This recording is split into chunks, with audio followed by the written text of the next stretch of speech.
최근 게임계만이 아니라 IT 산업에 관심 있는 사람까지 뒤흔든 뉴스가 터졌습니다. 바로 마이크로소프트가 개발하는 엑스박스용 독점 시리즈 포르자 호라이즌 5가 플레이스테이션 5로도 서비스된다는 것이죠. 즉 엑스박스용 독점 게임이 이젠 경쟁 하드웨어 플랫폼인 플레이스테이션으로 발매된다는 이야기, 사실상 게임기를 포기했다는 의미이기도 하죠. 서드 파티가 여러 하드웨어의 게임을 내는 건 이제 흔한 일입니다. 지금은 아예 PC로도 게임을 내고 있죠. 하지만 퍼스트 파티, 그것도 자기 하드웨어를 가진 회사가 자사 하드웨어를 위한 IP를 다른 하드웨어로 발매하는 건 전례가 없는 일인데요. 왜냐면 플랫폼이란 독점적인 요소를 많이 가져서 어떻게든 사람들을 하나라도 더 끌어모아야 하는 거기 때문이죠. 그런데 이 현상은 코어 게이머 혹은 엑스박스 팬들에겐 안타까운 결정처럼 보일지도 모르겠지만 게임 산업과 IT 산업을 오래 지켜보신 분들에겐 어쩌면 자연스러운 시대의 흐름처럼 보일지도 모르겠습니다. 이번엔 왜 마이크로소프트가 이런 선택을 했는지 마소의 역사를 바탕으로 한번 짚어보려고 합니다.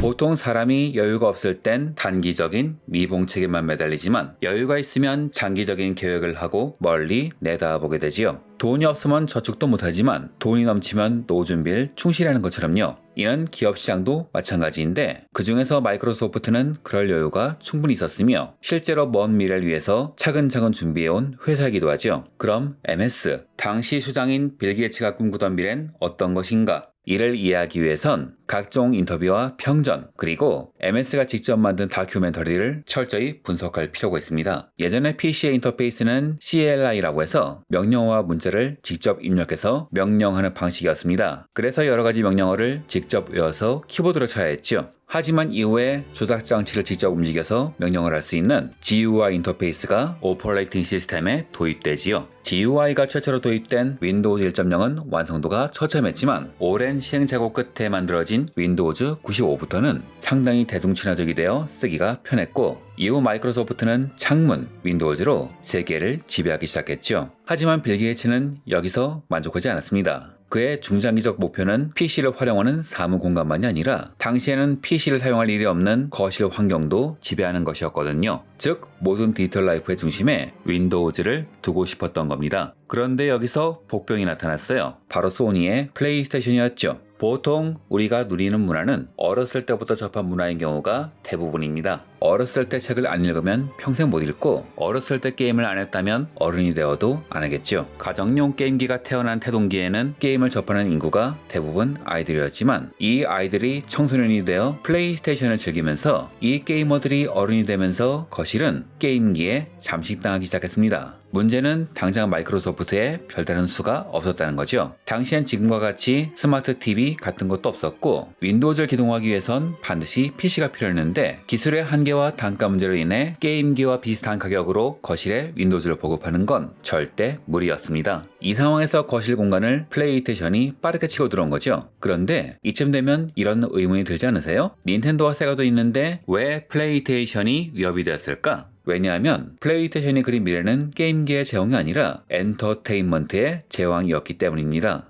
닌텐도와 세가의 하드웨어가 온전히 게임 보급만을 위한 플랫폼이었다면 소니는 애초에 컴퓨터 엔터테인먼트를 위한 자회사를 만들었고 쿠타라기 캔은 플레이스테이션을 단순한 게임기가 아니라 멀티미디어를 위한 플랫폼으로 설계했기 때문이죠. 물론 플레이스테이션 1 때는 기술상의 한계로 게임기에서 벗어나지 못했지만 컨트롤러에 있는 스타트 버튼이 재생 버튼이라던가 아시아판 PS에서 비디오 CD가 재생되는 등의 흔적이 남아있죠. 그리고 플레이스테이션 2는 DVD 영화 감상 기능, 네트워크 멀티미디어를 위한 관련 기능이 추가되었습니다. 지금의 IT 역사를 잘 아시는 분들은 이쯤 되면 감을 잡으실 겁니다. 만약 네트워크 환경이 더 빨리 발달했다면 디지털 콘텐츠 시장이 더욱 빨리 왔을 테고 그렇다면 플레이스테이션2에서도 인터넷 동영상을 볼 수 있었을 거라는 걸. 빌 게이츠는 이를 꿰뚫어 봤다고 합니다. 당장 DVD가 재생되는 것만으로도 거실을 빼앗기는 게 확실한 상황인데 장기적으론 네트워크를 통한 콘텐츠 배급망까지 빼앗기게 생겼으니까요. 그래서 빌 게이츠는 거실이라는 시장을 그냥 둘 수 없다고 생각했습니다.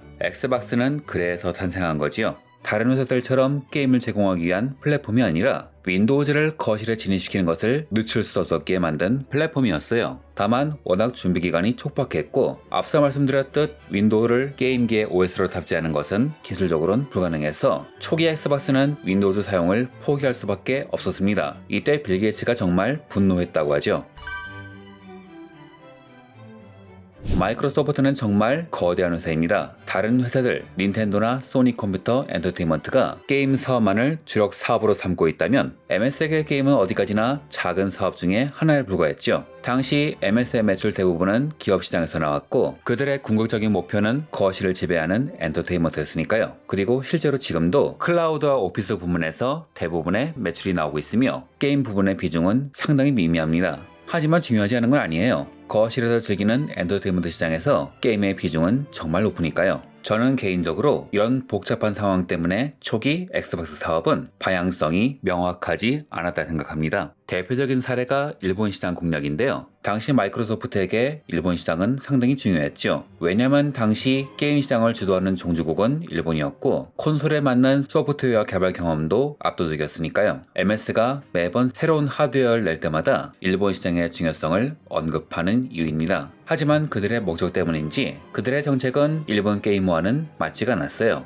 일본 시장에 처음 진출했을 때 큰 화제가 된 사건이 있었는데 당시 엑스박스 적용은 디스크를 원형으로 긁는 문제가 있었죠. 문제는 이에 소비자들이 항의하자 마이크로소프트는 별 문제가 없다는 식으로 대응해버린 겁니다. 이게 문제가 되자 뒤늦게 조치를 취하긴 했지만 일본 시장은 처음에 잘못 들어가면 나중에 계속 고생하는 시장인지라 이후에도 엑스박스는 상당히 고생을 해야 했죠. 왜 이런 일이 벌어졌을까 나름대로 생각을 해보니 MS는 엑스박스를 어디까지나 거실용 엔터테인먼트의 하나로만 봤을 뿐 게임을 위한 기기로는 보지 않았던 것 같아요. 미국에선 게임이나 영화를 렌탈해서 보는 경우가 상당히 많죠. 그래서 비디오의 상처는 재생만 되면 신경 쓰지 않습니다. 심지어 미국의 수집가들은 팩게임 시절엔 겉비닐은 버리고 팩만 꽂아서 보관하기도 했죠. 하지만 일본 시장은 다릅니다. 게임은 엔터테인먼트를 넘어 소장하기 위한 컬렉션이라 안에 있는 광고지 6가지 소중히 보관하는 수요가 있죠. 그런 와중에 디스크의 상처를 무시하니 반발할 수밖에요. 하지만 MS는 학습을 잘하기도 하죠. 초창기에 저질렀던 여러가지 부족한 점과 실패를 엑스박스 360 때에는 상당히 충실히 보완했습니다. 당시 소니의 플레이스테이션 3가 시장에서 부진했다는 점과 시너지를 일으키면서 마이크로소프트의 게임 산업은 날개 돋친 듯 성장했습니다. 아마 엑스박스 360이 설계 문제로 인해 언젠가 반드시 고장나는 레드링 문제가 발생하지 않았다면 아마 플레이스테이션 3에게 역전당하는 일은 없었겠죠. 결과적으로 엑스박스 360은 소니와 닌텐도에게 밀리고 말았지만 그럼에도 북미 시장을 확실히 잡는 데는 성공했죠. 자신만의 영역을 확실하게 구축한 마이크로소프트. 그런데 이런 중요한 시점에서 큰 실수를 해버리고 맙니다.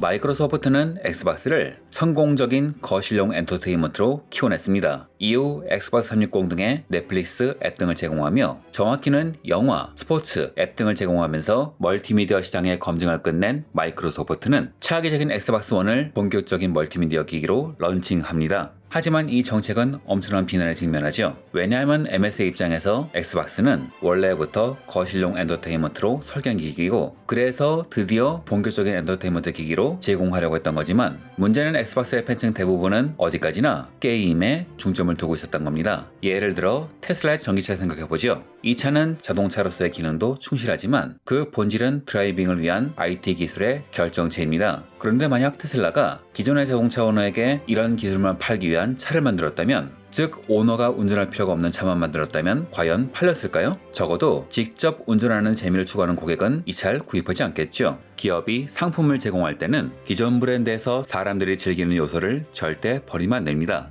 MS는 엔터테인먼트 기기로 엑스박스 1을 팔고 싶었는지도 모르겠지만 대다수 사람들에게 엑스박스는 어디까지나 게임기에 불과했죠. 게임기라는 것엔 절대적인 조건이 있습니다. 게임을 하기 편해야 하고 가격이 싸야 해요. 원래부터 게임기란 게임을 저렴한 가격으로 즐기기 위해서 필요한 명령어와 기능만 따로 떼어낸 기기니까요. 초창기 엑스박스도 본질적으로는 기술적인 한계 문제로 인해 PC에서 게임을 위한 기능만 떼어낸 하드웨어였던 말이죠. 하지만 엑스박스 1은 사실상 엔터테인먼트 기기로만 포지셔닝 되었습니다. 발표 때부터 사람들이 기대던 게임은 쏙 빼버리고 TV와 스포츠만 외쳐댔죠. 왜냐하면 게임은 멀티미디어 기기인 엑스박스 1의 기능 중 하나에 불과했기 때문에 이후의 열린게임쇼에서 발표하면 된다고 생각했던 겁니다. 게다가 이런 거실용 엔터테인먼트를 위한 중요한 기능인 동작 인식 장치인 키네트까지 끼워파는 바람에 가격이 예상보다 더 비싸졌죠. MS는 설령 엑스박스 1을 본격적인 엔터테인먼트 기기로 팔고 싶었다고 해도 우선은 게이머에게 보급시키는데 집중해야 했습니다. 이후 여러가지 플랜을 통해 TV와 스포츠 프로그램에 집중하되 게이머라는 중심 세력은 절대 벌어서는 안 됐죠. 기기 보급만 잘 되면 TV와 스포츠는 이후엔 어떤 식으로든 보급이 가능했을 겁니다. 하지만 그러지 못했기에 엑스박스 1은 플레이스테이션 4에게 밀리게 되었고, 이때 밀리기 시작하면서 이 영상을 보는 시점에서는 AAA 게임을 제공하는 가정용 콘솔 게임기 시장에서 PS5가 거의 과점을 한 상황까지 왔죠. 경쟁자가 과점 시장에 하드웨어를 보급했다. 이는 마이크로소프트가 플레이스테이션으로 게임을 내게 된 이유 중 하나입니다. 하지만 이런 선택을 한 근본적 이유는 따로 있었죠. 현재 마이크로소프트의 CEO는 샤티아 나델라시죠. 제 관점으로 볼 땐 정말 잘하는 CEO인데요. 다만 집중할 곳에만 집중하는 성격이다 보니 돈이 안 되는 부분은 칼같이 정리하는 성향이 있어요. 설령 나중에 기업의 미래에 도움이 되는 사업이라도 말이죠. 엑스박스 1의 누적 판매량은 5,800만 대로 경쟁기인 플레이스테이션 4가 1억 1,720만 대임을 감안하면 상당히 초라합니다. 이에 샤티아 씨는 게임 사업을 정리하라고 했었지만 필 스펜서가 제시한 재기 방안을 본 후 생각을 바꿨다고 합니다. 제 생각엔 그 내용이 클라우드 사업을 중심으로 한 게임 사업이 아닐까 생각하는데요. 왜냐하면 샤티아 씨가 중시하는 게 바로 클라우드 사업이기 때문이죠. 게임은 당신의 야망을 충족하는데 정말 중요한 사업이다. 이것만큼 CEO의 마음을 바꾸는데 효과적인 말은 없을 겁니다. 여하튼 이후부터 MS의 게임 산업의 노선은 확 바뀌게 돼요. 항상 말씀드리듯 저는 앞으로 게임 산업은 콘솔 없는 플랫폼이 주도하게 될 거라고 생각합니다. 예전과 달리 자기가 하드웨어를 만들지 않아도 기존의 게임기, PC, 스마트폰, UMPC 등을 다 활용할 수 있으니까요. 즉 예전엔 사람을 하드웨어에 귀속시켰다면 이제는 디지털상의 플랫폼에 귀속시키는 거죠. 그러니 플랫폼을 보급하는 게 가장 중요하게 되었습니다. 그리고 마이크로소프트는 이에 맞춘 사업을 하고 있죠. 예전엔 엑스박스와 PC는 완전히 분리된 플랫폼이었지만 이후 PC로도 독점작을 서비스하고 컨트롤을 지원하게 됐으며 현재는 아예 PC와 스마트폰에서 게임 패스 등을 즐길 수 있게 해뒀죠. 이 시점에서 하드웨어는 MS의 게임 산업의 중심에서 밀려난 겁니다. 초창기는 PC의 기술적, 비용적 한계로 인해 엑스박스라는 하드웨어를 바탕으로 시장에 들어와야 했지만 이젠 디지털 플랫폼이 구동 가능한 하드웨어가 개인마다 보급된 상황인 덕분에 더 이상 하드웨어에 매달릴 필요가 없는 것이죠. 그런 면에서 엑스박스 1의 실패 이후 MS의 사업 방향은 참 선명합니다. 필 스펜서는 엑스박스를 게이밍 사업의 중요한 브랜드로 남기고 싶다고 말했죠. 플랫폼이 아니라 브랜드입니다. 즉 MS가 꿈꾸는 것은 엑스박스라는 브랜드를 바탕으로 한 게이밍 서비스인 것이죠. 그래서 PC에서 엑스박스 게임을 즐길 수 있게 된 것이고 모든 게임 관련 서비스에 엑스박스라는 이름이 들어가게 된 것이며 예전엔 기술적으로 불가능하다고 했던 하위 호환을 갑자기 지원한 이유도 멀리 보면 엑스박스라는 디지털 플랫폼에서 모든 엑스박스 게임을 통합하기 위해서가 아닐까 합니다. 물론 말로는 한 프로그래머가 기술적인 문제를 해결했다고 말하지만 일반적인 경우라면 하위 호환은 불가능하다고 MS가 직접 공식 발표까지 했으니 조용히 묻어버리는 게 더욱 일반적이겠죠.